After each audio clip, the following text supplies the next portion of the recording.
La Universidad Juárez Autónoma de Tabasco, a través de la División Académica de Ciencias Sociales y Humanidades, tiene el alto honor y gusto de presentar a todos ustedes esta serie de charlas ¿No me escucha bien? Y del grupo de investigación en materias transversales sobre la mesa redonda de los estoicos y su filosofía. En esta segunda ocasión, seguiremos tratando un poco más sobre la filosofía de los estoicos. Tenemos en esta ocasión invitados de lujo que a continuación me permitiré presentarlos de una manera sencilla y amable. Nuestro invitado especial en esta ocasión es el doctor Roberto del Carmen Valencia Aguirre. Muchas gracias, doctor, por acompañarnos y apoyarnos. Buenas tardes. De la misma manera, tenemos al doctor Rafael Guajardo, que nos está acompañando en la cabina de transmisión DAXI, dentro de nuestra división académica de Ciencias Sociales y Humanidades, asistido también de la doctora Ángela Romero, que nos está acompañando. Muchísimas gracias, doctores, por asistirnos. Y también estamos con la asistencia de nuestro compañero de academia, el doctor Ángel Morales Belueta. Muchas gracias, doctor, por acompañarnos. Acto seguido, le concederemos la palabra al doctor Roberto del Carmen Valencia para que nos dé su punto de vista y nos explique desde su óptica la filosofía estoica desde el punto de vista de la vida.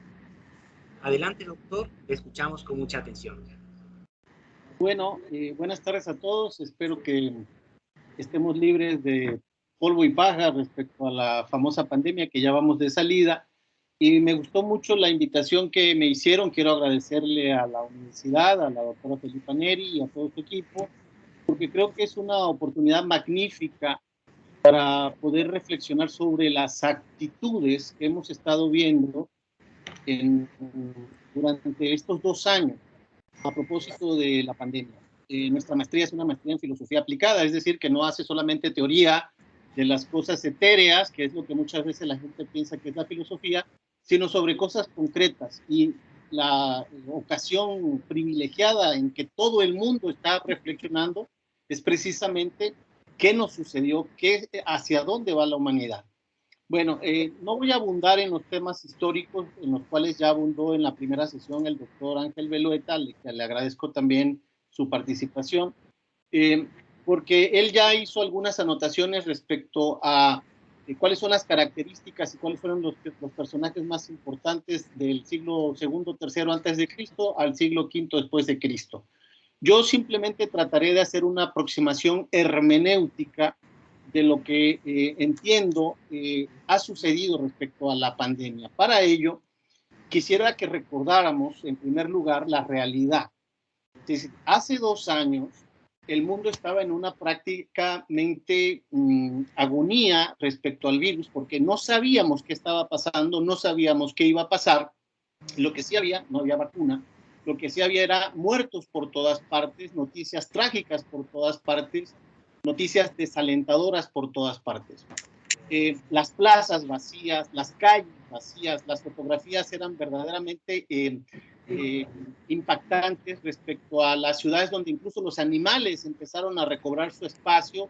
Recuerdo, por ejemplo, en Venecia, ¿no? Hablaban de los lugares donde no se veían delfines durante mucho tiempo y de pronto aparecieron delfines, lugares donde no se veían tortugas, ya se empezaron a ver las tortugas. En Rusia y en otros lugares, Canadá, donde ya no se veían los alces, empezaron a bajar los alces porque la naturaleza empezó también a ocupar su territorio, porque la huella del ser humano estaba siendo encapsulada, es decir, estaba siendo encuarentenada. Disminuyó la contaminación, disminuyó la cuestión de la estrés urbanístico, ¿no? Relacionado con el trabajo, y vinieron nuevos elementos como el home office, del que ya todos estamos un poco hartos, ¿no? Yo presentaba algunas imágenes de, por ejemplo, plazas vacías. Una imagen que a mí me resulta muy fuerte, muy potente, es la de Mario Bergoglio en la Ciudad del Vaticano hace 2 años, precisamente en los meses de marzo-abril. Recordemos que la pandemia en Tabasco llegó por Cárdenas y luego llegó por la zona country, aquí en Villahermosa, precisamente por estos viajeros que iban y venían de diferentes estados de la República o de Estados Unidos, y llegó el virus a Tabasco. Las plazas se vaciaron y hay una escena muy fuerte que es la del Papa Francisco, precisamente en el Vaticano, cuando celebra la primera fiesta cristiana más importante del mundo, con la plaza completamente vacía, con la plaza completamente sin fieles, solamente 2 o 3 guardias de seguridad y realizando las ceremonias religiosas que tenía que realizar, como la realizaron todas las otras religiones en el mundo, sin presencia de seres humanos, de los fieles. Todo se convirtió en algo, ¿cómo se llama?, virtual. Tenemos también la imagen de la Torre Eiffel en París, tenemos la imagen del Arco del Triunfo también en París, y así podemos ir mencionando plazas, la de la Revolución en México, y aquí en Tabasco, la Catedral vacía, la Plaza vacía, ya lo sabemos todo. Quisiera mencionar que nosotros hicimos una encuesta a 200 familias de nuestra zona country, de donde está ubicada la DAXI, para conocer qué pensaba la gente respecto al virus, respecto a lo que estaba viviendo. Esta encuesta la realizamos con estudiantes de la Universidad Iberoamericana y mi persona, y quisiera solamente aportar 3 datos que pueden ayudar a situar cómo la gente afrontó este tema de la pandemia para entender el tema del estoicismo. Una pregunta que le hicimos a la gente es si habían presentado algunos síntomas psicológicos o físicos que hayan trastornado la salud mental y física en sus familias. Y las respuestas fueron las siguientes, que un 34% de estas 200 familias habían tenido trastornos de sueño, un 24% tuvieron reacciones físicas, alteraciones cardíacas, problemas de respiración, sudoración, dermatitis, problemas estomacales, etcétera. Recuerden que también los hospitales estaban cerrados porque solamente se estaba dando atención a las personas que tenían COVID. Las personas con cáncer, por ejemplo, con diabetes, fueron desplazadas. Y todo esto es muy importante porque podemos hacer filosofía teórica o filosofía de la realidad. Y lo que estaba pasando era justamente esto, lo que estaba viendo la gente era justamente esto. Había mucho miedo.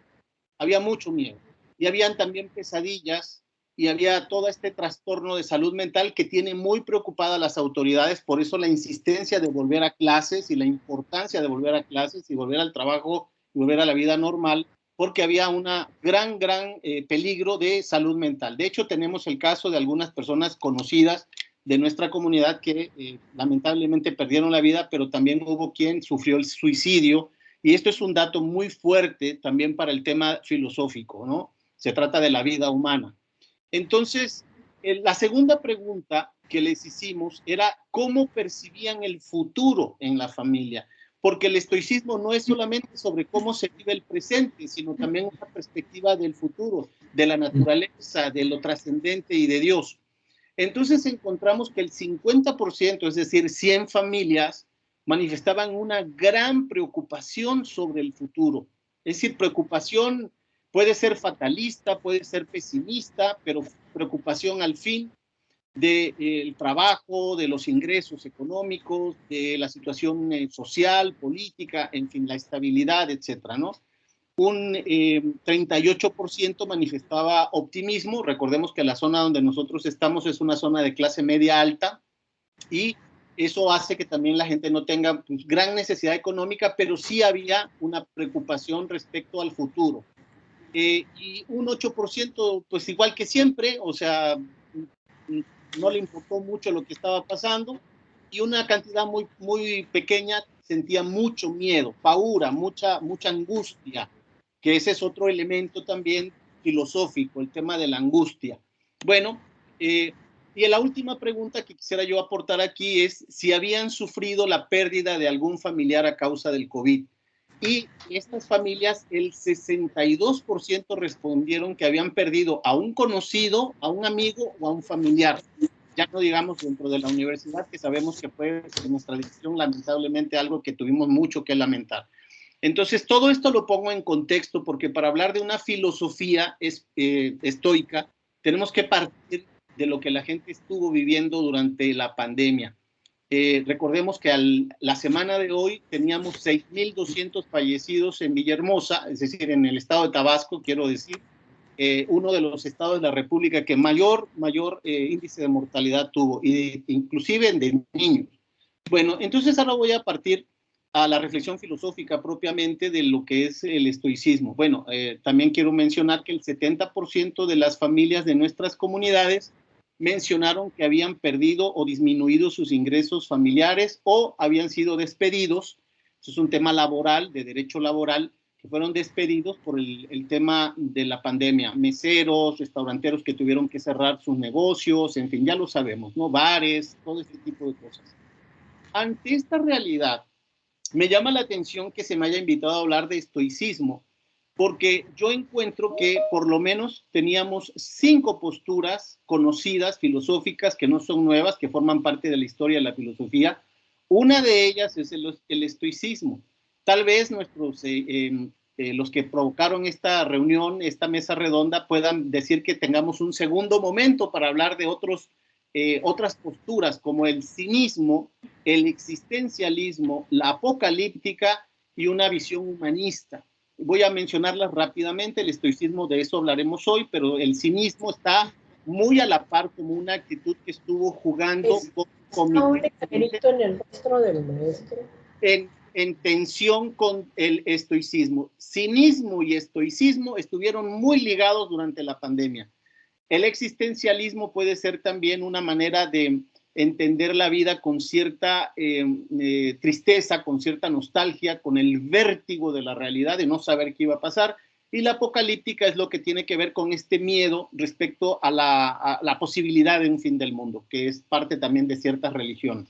El humanismo es, digamos, esta mentalidad o esta filosofía moderna que promulgó durante todo este tiempo las libertades y digamos que la manutención de los derechos civiles y de la democracia. México, dentro de ellos, es uno de los países que logró mantener esta visión humanista, que no restringió horarios, que no puso ley marcial como lo hizo El Salvador, como lo hizo Bélgica, como lo hizo España en algunas ciudades, sino que México mantuvo esta visión, digamos, de libertades civiles, cosa que tenemos que agradecer.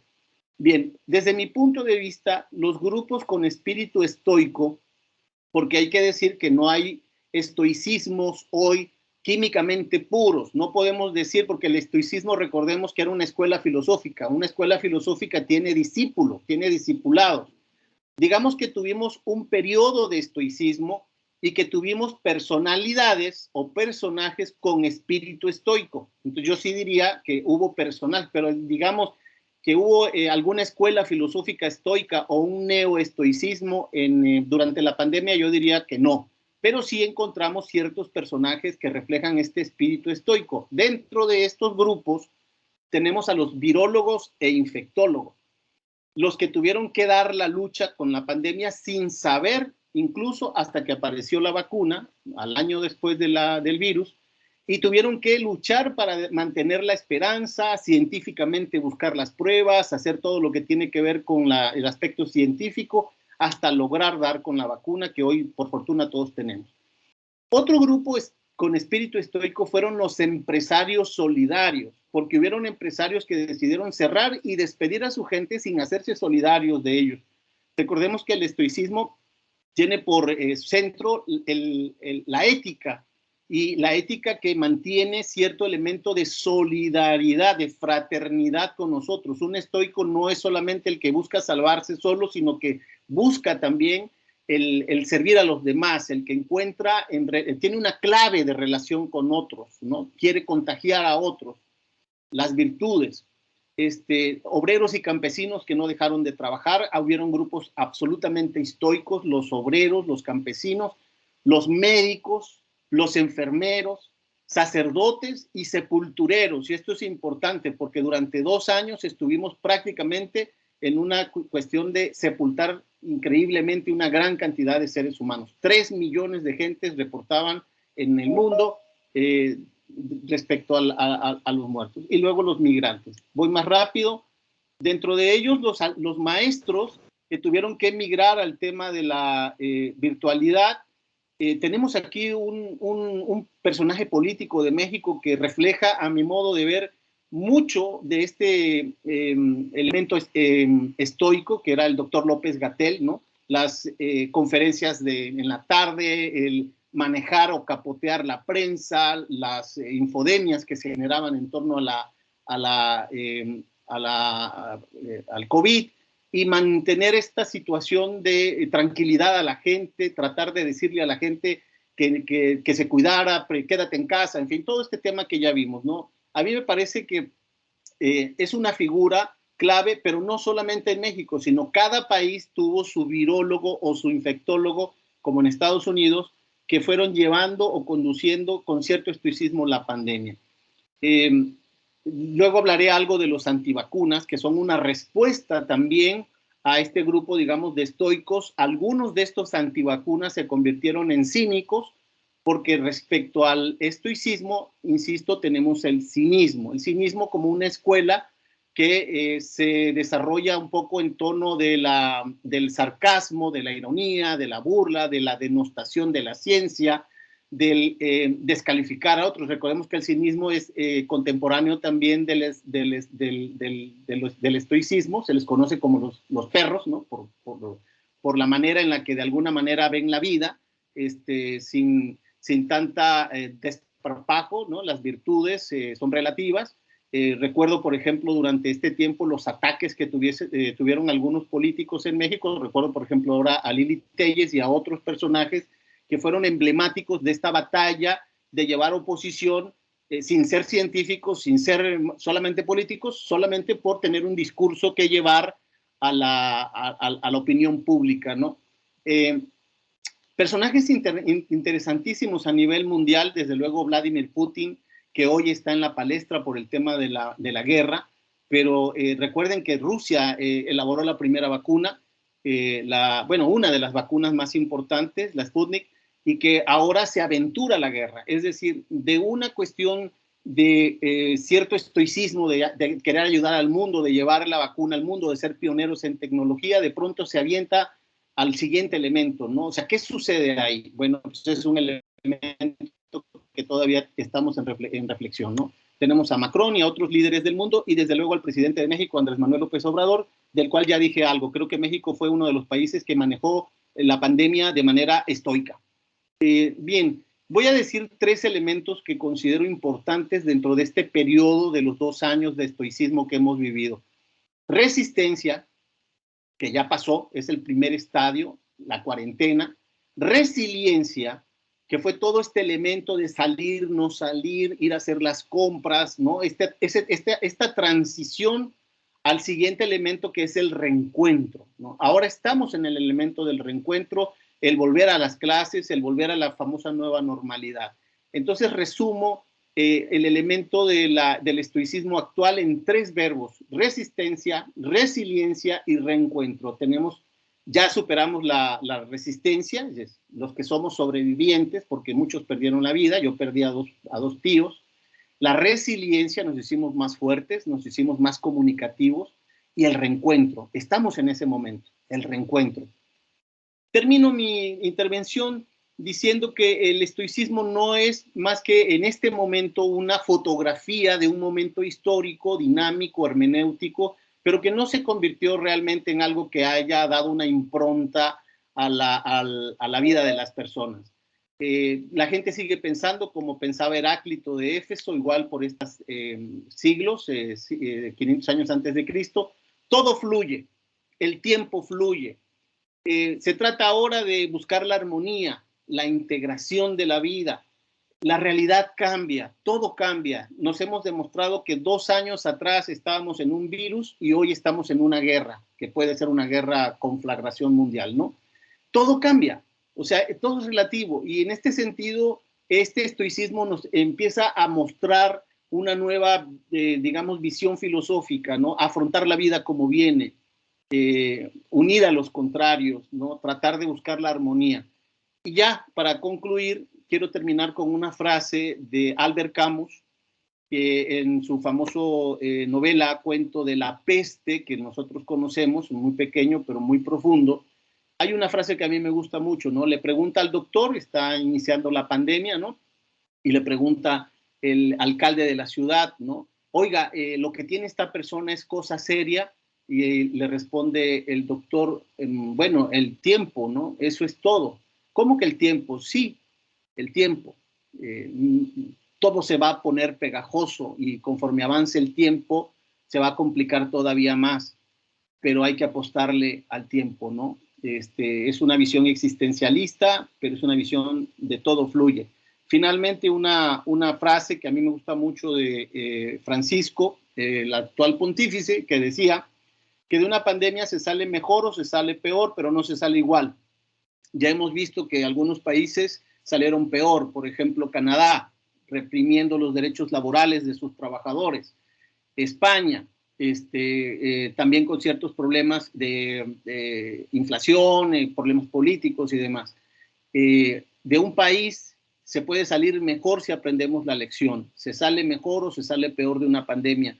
Creo que en México estamos en una situación privilegiada, hemos salido bien como país y creo que si hacemos caso a lo que dice Francisco, podemos tener una gran oportunidad de consolidar procesos civiles, procesos democráticos que nos ayuden a ser un mejor país. Muchísimas gracias por su atención. Muchas gracias, doctor, por su excelente intervención. Es el momento de darle la palabra a nuestro segundo invitado, el doctor Rafael Guajardo Gómez. Adelante, doctor, le escuchamos con atención. Buenas tardes. Pues bueno, he escuchado con mucha atención la participación del doctor Roberto Valencia y algunas cosas me quedan ahí un poquito inquietantes, ¿no? Seguiremos un poco con la misma línea. ¿Qué teníamos antes de la pandemia? ¿Cómo éramos en cuanto a sociedad, en cuanto a personas? Vivíamos en un mundo hedonista, epicúreo, en donde solo los placeres, y solo la satisfacción y solo lo momentáneo importaba. Y se iba de alguna forma quizás agotando la vida interior. Esto quizás fue uno de los puntos que más provocó dificultad, daño en el choque, un choque brutal, porque pues se anunció el COVID como algo que a lo mejor y no iba a pasar de China, por ahí de noviembre, diciembre, y en menos de 3 meses ya estábamos confinados en Tabasco. Entonces aquí nos encontramos con una situación bastante crítica, ¿no? Para la que no estábamos preparados. Creo que nadie en el mundo estaba preparado. Y entonces aquí tuvimos que empezar a poner en práctica, sin conocerlas incluso, las teorías de la filosofía estoica, ¿sí? Aceptar las cosas como son y tratar de vivirlas cambiando no la actitud, no las cosas, no el mundo, sino tratar de cambiar nuestra concepción del mundo, lo que vivíamos del mundo. Algunas gentes quizás pudimos resistir un poco mejor dentro de los que somos sobrevivientes gracias a ciertas prácticas de nuestras creencias religiosas. Los que ya estábamos más hechos a la oración, a la meditación, a la búsqueda de la interioridad, pudimos irnos adaptando un poquito más fácil a ese encierro tan dramático al que se nos impuso. Era que te quedabas adentro o te morías. porque era una cosa que realmente no permitía mucha elección. Es que lo estábamos viendo. Era gente que caía y que caía en el barrio, en la colonia, que si ya se murió un señor aquí, que si ya se murió otro señor allá, que si ya entró la ambulancia. Hubo una cosa que a mí me impactó mucho. Se murió un señor ya, por cierto, mayor. Y la familia como que no quería que la gente supiera que había muerto de COVID. Rechazo. COVID, un rechazo. Y pues bueno, es increíble que hayan tardado casi 3 días en notificar la muerte, tener ahí el cadáver. Y eso no es ni estoicismo, ni es nada, eso no sé yo exactamente cómo pudiéramos calificarlo. Eso es tenerle miedo a un rechazo. Considero que aquí, maestro, discúlpeme No, adelante. que intervenga. No, pero le agradezco. Cuando se está dando este tipo de situaciones, en que la gente empezamos a dudar de lo que estábamos viviendo. Y entonces hubo un momento en que estamos experimentando una serie de nuevos sentimientos. Y entre este sentimiento que usted está mencionando es precisamente el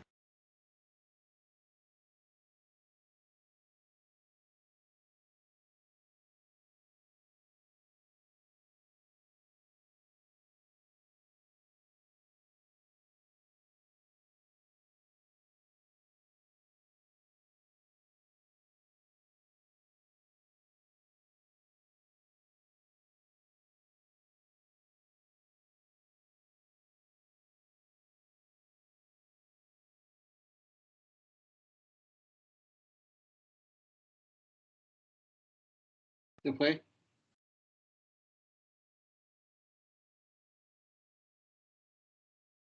Se fue. Se fue.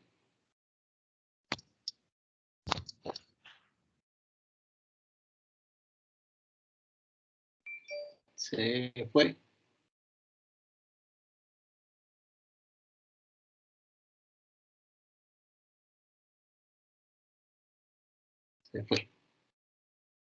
Bien, vamos a intentar a ver qué está sucediendo. Se congeló la pantalla. Nuestros compañeros... El trabajo que ella hacía lo hacía desde su computadora en la casa. Y ese nos enfrentaba a otro problema, los problemas técnicos. Que si se te fue el internet, que si no entra tal programa, que si... ¿Cómo lo enfrentas todo eso? ¿Cómo aceptas con valor lo que tienes que enfrentar? Pues bueno, a lo mejor no es muy políticamente correcto porque estamos en una institución laica y algunos profesores luego critican, pero bueno, esa es parte de mi libertad de cátedra, parte de mi libertad de expresión. Sinceramente, yo me refugié en el rosario. Soy católico, convencido, practicante, y no tuve más que agarrarme del rosario. Se revivió, se recordó, nunca he dejado de ser, bueno, sí hubo una época muy oscura en mi vida de la que ya no quisiera yo ni volver a tocar los temas, pero en las que me alejé de mi fe, me alejé de buenas prácticas y anduve por ahí en un mundo medio desordenadito. Gracias a Dios logré salir de ahí sin perder familia, sin perder salud y bueno, eso es gracias a Dios. Entonces, pero en general nunca dejé de ser propiamente un creyente y un venerador de la Santísima Virgen María, pero a partir de ahí se refrendó mi amor y mi confianza.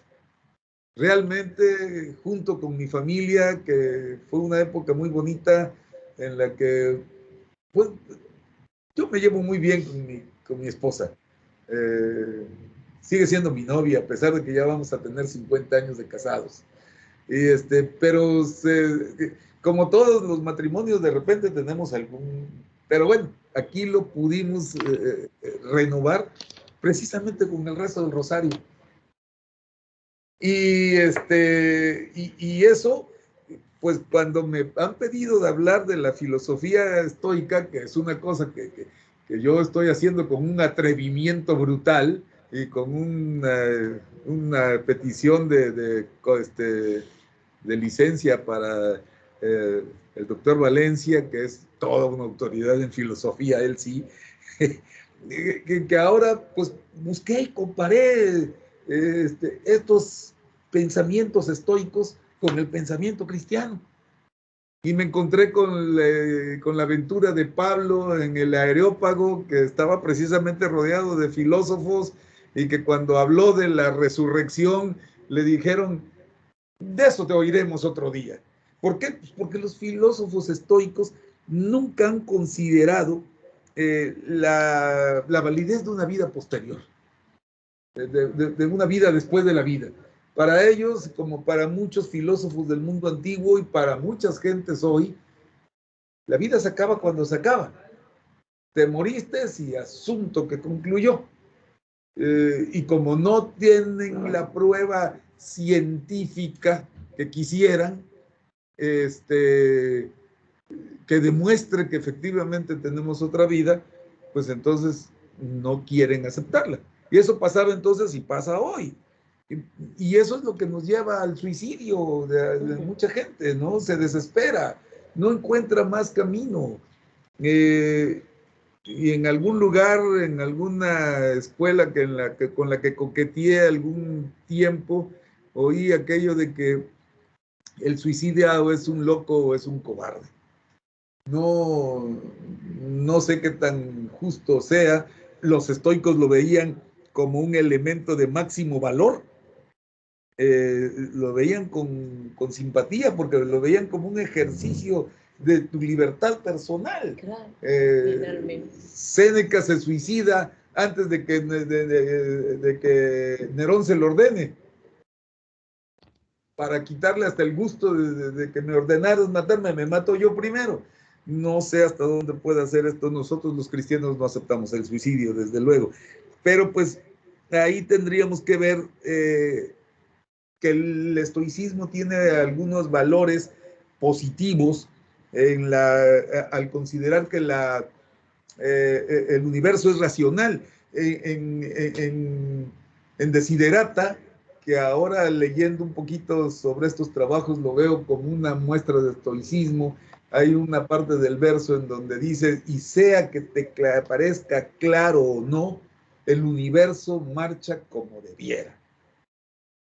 Entonces, no te preocupes que las cosas están bien, van a estar bien.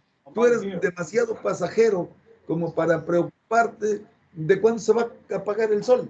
Algún día se va a apagar, pero para eso pues faltan millones de años. La especie humana es tan fugaz en la historia del universo que,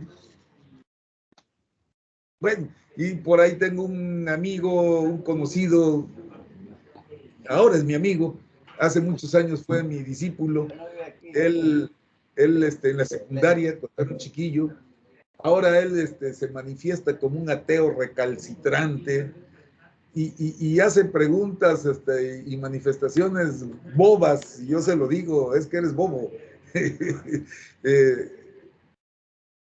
Lo bueno es que no se ofende, ¿no? Y dice, pero ahí está, no, que su Dios es todopoderoso, ¿por qué no termina con la guerra? Oye, pues espérate, es que te pareces a los fariseos, que les decían, a ver, hazme un milagro, muéstrame que de verdad querían no sé qué ver, un acto de magia, un acto de un bombo, un platillo, cuando el otro día leía yo en una columna que me gusta leer, la de Catón, de política y cosas peores, él hace cita de un santo que a lo mejor es imaginario, San Virila, y y llega San Viril a su convento y le preguntan, ¿qué milagro hiciste hoy? Y dice, pues hice el milagro de no hacer milagro. ¿Cómo es eso? Sí, dice, me encontré en el camino con el rey y el ministro del rey me dijo que yo hiciera un milagro para que el rey lo viera. Y entonces, como yo le dije que ahora sí que, como decimos, Dios no endereza, no cumple antojos ni endereza jorobados. Entonces, simple y sencillamente no te hago ningún milagro. Y aún al riesgo de que me mates. ¿Eso es estoico? Pues posible. Acepto las cosas como son. Cambio mi pensamiento respecto de él. No pienso en que el futuro o el pasado sea mejor o peor. Simplemente es lo que es. Y entonces hice el milagro de no hacer un milagro. Esto me parece que es importante, ¿no? Ahora, esto, mi querido doctor Valencia, respecto a que López-Gatell sea estoico, ay, ay, ay. Yo más bien creo que es un cínico, pero del tamaño doble. Verdaderamente. Caíste en la provocación. Caí en la provocación, pero pues sí, es que no es posible. Le puso sal a la llaga, ¿verdad, maestro Valencia? Le puso sal a la llaga. No es posible, López-Gatell, hombre. Bueno, y que no se hayan limitado las libertades para manejar lo que dice nuestro dramático presidente, prohibido prohibir. No es cierto. En el mundo hay prohibiciones de por sí, porque la libertad nunca ha sido absoluta. La libertad es un concepto también que un día quizás platiquemos de eso, mi querido doctor. La libertad, verdaderamente. Yo me encontré con una cuestión muy curiosa cuando empezaba mis estudios de licenciado en Derecho. Yo que ya los empecé, que ya los hice mayorcito en mi edad, pero yo había vivido en un mundo tranquilo. Mis 34 años, cuando empecé a estudiar Derecho, los había vivido muy en paz. Yo no me metía con nadie, nadie se había metido conmigo, hacía mi trabajo, tenía mi familia, vivíamos en paz. Y nunca había, como dicen algunos clientes, nunca había yo tocado puerta de autoridad. Para mí el derecho era algo que ahí estaba, punto. Y llego a las primeras clases y leemos a García Maínez y nos explica sobre Kant, sobre sus manifestaciones, y me encuentro con aquel concepto que libertad es hacer lo que está permitido y no hacer lo que está prohibido. Crucé de brazos, dije, y muy a la tabasqueña dije, ya hay mojo, ¿qué libertad es esa? Pues es que eso es precisamente la libertad. Claro. Lo que está prohibido, no lo hagas. Eres libre de hacerlo. Pero si lo haces, va a haber sanción. Atenta a las consecuencias. La norma. Ahora, lo que está permitido, bueno, hazlo. Lo que no se ajusta a ese canon, pues es libertinaje. Así de fácil. Y quizás si fue necesario que hubieran limitado algunas libertades y aplicar un poquito más para evitar. Es terrible. Muchos comentaristas nos hablan de que el gobierno habla de 300,000 muertes, 300 y feria mil de muertes por COVID. Hay una diferencia entre lo que ellos dicen y lo que manifiesta el registro civil, claro, de 100 y tantos mil. Ya andamos cerca, en números oficiales, del 500,000 de mexicanos fallecidos por el COVID. Y hay estudios y hay instituciones que dicen que no se ha aclarado bien, que no se ha dicho bien, que cuando menos tenemos que multiplicar por 2 o 2.5 ese número. Claro. Entonces tendríamos que estar hablando de más de 1,000,000 de mexicanos muertos. Uno que hubiera sido es demasiado. Pero bueno, esto nos lleva a que pues, tenemos que ir aprendiendo de los estoicos lo bueno. de no tomarlos como con las cosas que ellos para nosotros son negativas, ¿no? Porque pues ese es su problema, que al no ver y no afirmar la idea de un Dios personal, como nosotros lo vemos, de Dios Padre y Madre, nos diría por ahí algún día en algún curso algún amigo sacerdote, Dios como Padre y Madre a la vez, no, y como ninguna de las dos cosas, pero como una persona, un ente que se acerca a nosotros y que se acerca tanto a nosotros que nos da a su Hijo. Entonces, eso es una diferencia muy grande con el estoicismo, pero muchos de esos principios estoicos pues se ven en nuestros monjes, en nuestros hombres del desierto, en San Antonio Abad y otros más que se me olvidan los nombres de repente, ¿no? Pero hay muchas gentes así pues que viven verdaderamente un estoicismo. Y esto, pero fincados en el amor. Esto es lo más importante, fincados en el amor y no solamente en una virtud vacía. Soy bueno nada más, pero ¿por qué eres bueno? ¿Por miedo o por amor? ¿Por qué eres bueno? ¿Por qué eres virtuoso? ¿Por qué buscas la sabiduría? ¿Para qué buscas la sabiduría? ¿Qué es sabiduría? Y entonces nos encontramos que esa es la forma que creo yo que muchos de los resilientes, muchos de los que estaremos en un enfrentamiento, un nuevo mundo, pudimos salir en base de que encontramos precisamente cada quien dentro de su propia fe, no diré que sea la única, aunque creo que es la mejor, pero encontraron en ese camino de vida interior una razón para resistir, para valorar lo que se iba teniendo y gozar inmensamente cuando después de un año y feria pudimos arriesgarnos a volver a ver a nuestros nietos, una sorpresa enorme. Uno de ellos había crecido, lo había yo dejado de ver de 1.30, 1.40 y lo vengo a ver de unos 60 y tantos, malón así enorme, y abrazarlos y volver a estar cerca de ellos y volver a comer en familia, volver a ver la mesa llena, sí, ahora sí que renuevos de olivo. ¡Ah, qué barbaridad!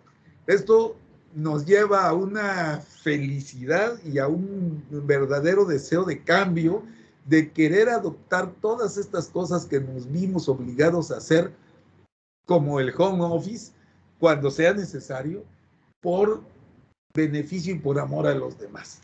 Creo que esto es lo que yo podría concluir. Y no sé si ya me fui de más o estoy más o menos en tiempo, pero por ahí creo que está la cuestión. Muchas gracias por permitirme decir aquí unas cuantas cosas que son del corazón más que de la ciencia, ¿sí? Y con su permiso, mi querido doctor Valencia, día que haya la oportunidad aceptaré todas las correcciones que haya que aceptar. Gracias, Juan Carlos. Muchísimas gracias, doctor. Y para concluir, nada más le damos la palabra a la doctora Ángela para que dé unas impresiones finales sobre los diálogos aquí vertidos por los doctores. Adelante, tiene la palabra, doctora. Muy bien, muchas gracias. Igual que el doctor Valencia, agradezco mucho la invitación, también los comentarios que ha vertido aquí el maestro Guajardo. Para mí, personalmente, yo creo que la forma en que estamos viviendo esta pandemia, obviamente, como decía al inicio, no tenemos, a lo mejor nosotros no tenemos una filosofía y decimos, es que, ¿cuál es tu filosofía, no? Y yo creo que desde nuestra propia trinchera Cada uno de nosotros tiene su propia filosofía. Y después de comentar con diferentes personas este proceso que se está viviendo de la pandemia, y yo le preguntaba a la persona que me ayuda en la casa, para ti qué cosa, cómo lo estás viviendo, y para ella dice, es que es algo que no esperaba, es algo que tenemos que seguir adelante, no podemos detenernos, ¿no? Y yo creo que sí, es importante cómo vemos esta pandemia. También comentaba yo con otro estudiante de historia, ¿cómo has visto la pandemia?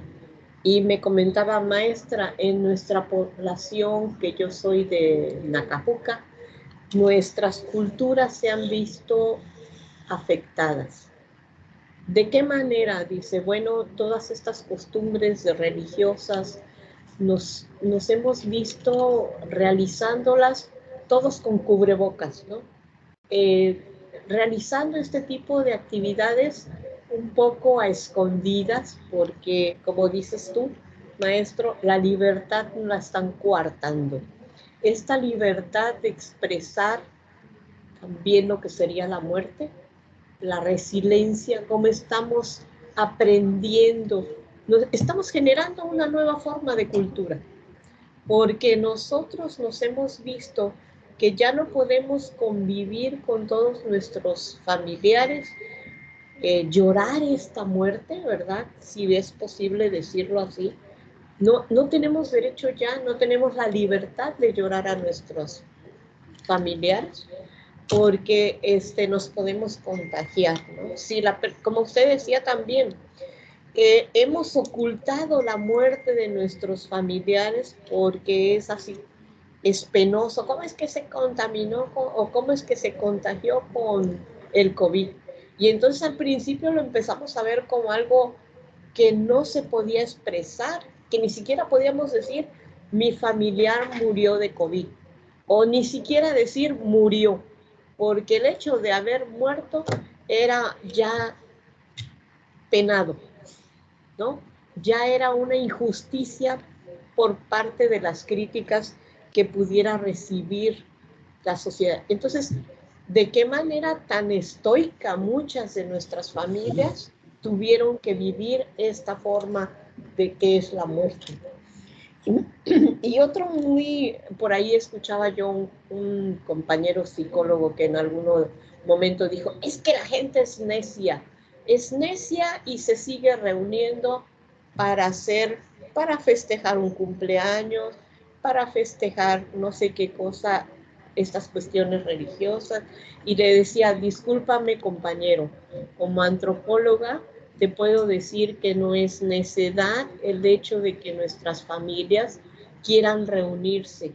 Es una lucha por lo que serían nuestras tradiciones y nuestras costumbres, ¿sí? Es una lucha por conservar este tipo de tradiciones. Entonces, yo no estaría tanto juzgando de manera negativa por qué nos seguimos intentando reunir en ocasiones hasta de manera así clandestina, podríamos decir, ¿no? Pues es que estamos luchando por conservar nuestras tradiciones y las estamos conservando, pero de una manera trastocada por esta pandemia, ¿no? Entonces, bueno, así resumiendo dos cosas. ¿Qué es lo que estamos viviendo? Un momento de privacidad, de la privación de todos nuestros conceptos de tradición y cultura.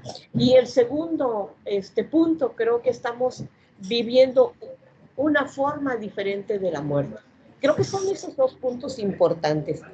Cómo estamos viviendo la privación y cómo estamos viviendo la muerte, que es a lo que decía el maestro, la resiliencia. Creo que en México somos muy buenos para este tipo de renovación de la muerte y de la vida, ¿no? Entonces, ¿cómo estamos aceptando esta muerte? Es muy difícil, ¿no? Es muy difícil. Todavía creo que nos queda mucho por vivir. Incluso hace unos días el maestro Humberto, ¿verdad? es el que recientemente estamos perdiendo en nuestra división académica, y como él, muchos maestros podríamos decir. Y luego este caso de Humberto, caramba, a mí me impactó mucho. Humberto, como tantos otros, ya estaba vacunado y va al hospital, nos platican, va al hospital por otro padecimiento. ¿Sí? En el hospital se contagia, va a su casa, contagia a la señora y los tienen que volver a llevar al hospital a los dos, ahora por el COVID. La señora sale y él ya no. Pues bueno, nuevamente muchas gracias por este espacio. Creo que es importante estos espacios en este momento, precisamente por lo que estamos viviendo. Este es un problema coyuntural. El COVID es un problema coyuntural que estamos viviendo y que aún no ha terminado, ¿no? ¿Cómo lo vamos? Aquí como cuando alguien se pone a dieta, ¿no? Nos ponemos a dieta, nos vemos física y esculturalmente bien, pero ¿qué tal el rebote? ¿Cómo lo estamos viviendo, no? Y creo que esto del COVID es algo así. No ha terminado, estamos más o menos saliendo de este proceso y este problema sociocultural, económico y político, como ya lo manifestaba el doctor Roberto Valencia. Tenemos así como que ahorita vivir cuáles son las consecuencias. ¿Cuáles son las consecuencias que vamos a vivir de este proceso de vacunas? ¿Cuál es el proceso que vamos a vivir en cuanto a la economía y en el problema social, ¿no? Tenemos todavía mucho por delante para esto de la pandemia, ¿no? Y esto que acaba de usted de decir del rebote me da una cuestión, ¿no?, que es peligrosa, maestra, sí, muy peligrosa. Sí, sí, sí. Porque así como el que se pone a dieta y no observa después ya no la dieta de rebaje, sino la dieta de conservación, de vivir ahora con la nueva realidad. ¿Sí? No lo hace, cree que ya está todo y así vuelve a comer forever, ¿no? Otra vez para arriba y hasta con más kilos. Tenemos el riesgo de volver a un mundo epicúreo, a un mundo hedonista, a olvidarnos de este estoicismo que tuvimos que enfrentar un tanto obligadamente. Cuidado. Sí.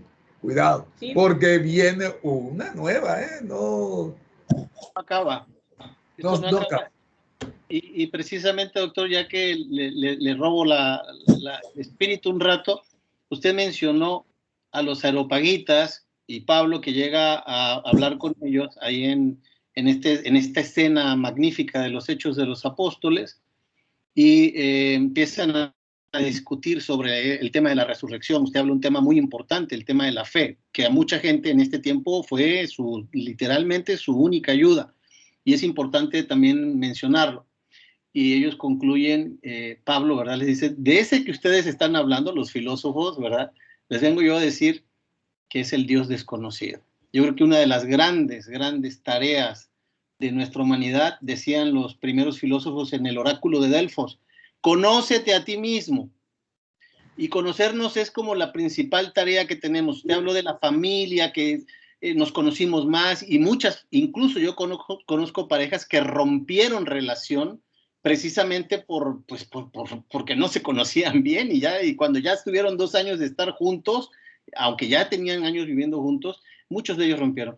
Conocernos primero, amarnos. Usted habló del amor, es verdad. Yo creo que de ahí viene la palabra filosofía, ¿no? Filos, amor a la sabiduría, y estamos cayendo precisamente en este amor al ser humano y también amor al Dios, aunque para muchos sea desconocido. Exacto, muy bien. Muy bien, pues muchísimas gracias por esta segunda sesión del ciclo de mesas redondas, los estoicos y su filosofía aplicada en pandemia. Invitar aquí a los presentes. Nuestra siguiente grabación será el día 11 de marzo. Queremos recordar que este ciclo de mesas serán transmitidas con un lanzamiento como un nuevo video en nuestra página de YouTube, y el día 25 trataremos de que esta sea presencial con un enlace a Facebook Live, para que así también los jóvenes puedan involucrarse un poco más y conozcan cada vez ese sentido de los estoicos y su propia filosofía.